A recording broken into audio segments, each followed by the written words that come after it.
What's up, guys? Today I'm working on the rear shocks on a 2008 Lexus ls460. You see I got the strut out. Now, this is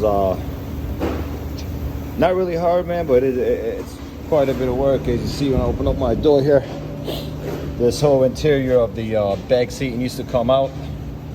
The back seat just held by these little clamps up front, so if you just push up on this side, on that side, and in the middle, that middle cushion comes out, you can slide it right out, get it out your way. And then you have a whole bunch of bolts that's holding these the brackets for this back piece. Once you take them off over there, there's one that sits in between the middle. You see it is right over there. You take that one out, and then all you'd have to do is grab the back cushion, pull up, and get them off of these clamps right here. So you push up and out.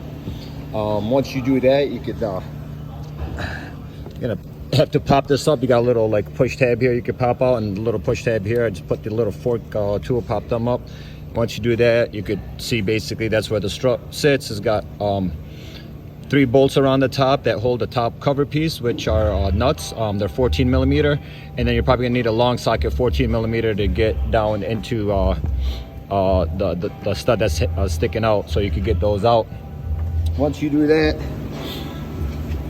you got a couple things you're gonna want to loosen up here. You got the sway bar link.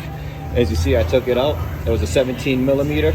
Now, you guys pay attention to these sway bar links. See how it's got an Allen wrench on there? A lot of times these screws, when they get all the way to the end, you need to use the Allen wrench to pretty much stop this in place and unscrew it. My car's a Florida car, so it came out nice and smooth, no problems. I got that out the way. And I also disconnected these little connectors here, just so that when the strut slides out, it doesn't mess anything up. You're gonna probably need another person with you, because once you loosen up the top and once you loosen up the bottom bolt for the strut over here, you know, this thing's under pressure, so it's gonna try to go up on you. So what we had to do is I had one of my friends to hold this down for me. And once I was able to do that, I was able to pop it back and then wiggle it out this way and bring it out. Once again, this is the whole thing.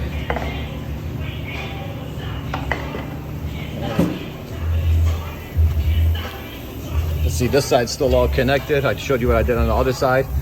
First thing you want to do is sway bar link from up top here, and the bottom one from over there. Just get that whole link out of your way, because once the strut comes out, it's going to come out sideways. Loosen this up over here. You don't have to really worry about too many other things. This job isn't actually as bad as most people made it seem. Just taking apart that back seat with my hand on my heart, hoping that I don't ruin something. If you got this car, you're like me, man, you love it. You don't want to have any rattles or anything, so just take your time. There are other videos showing you how you can rip out that back seat. So if you don't feel comfortable, watch those videos. But essentially, that's all it is. You got the bolt here, the sway bar links, the 4 bolts up top, and this little 10 millimeter bolt here. You see basically all the bolts I took off with my lug nut. So that's about it, guys. Hopefully this video helps out. One last thing, man, look, if you don't have a shop or you don't got somebody that's gonna help you put these strut springs on there, you might want to look on the internet for something that comes as a complete strut, so you can, once you take it out, it's just this whole strut and you just pop it back in. I got a friend that works at a different shop, and he's gonna go ahead and take these out for me, slap them out for me. My friends over here at the Oil Changes let me use their bait today so I can get this done. Big shout out to them.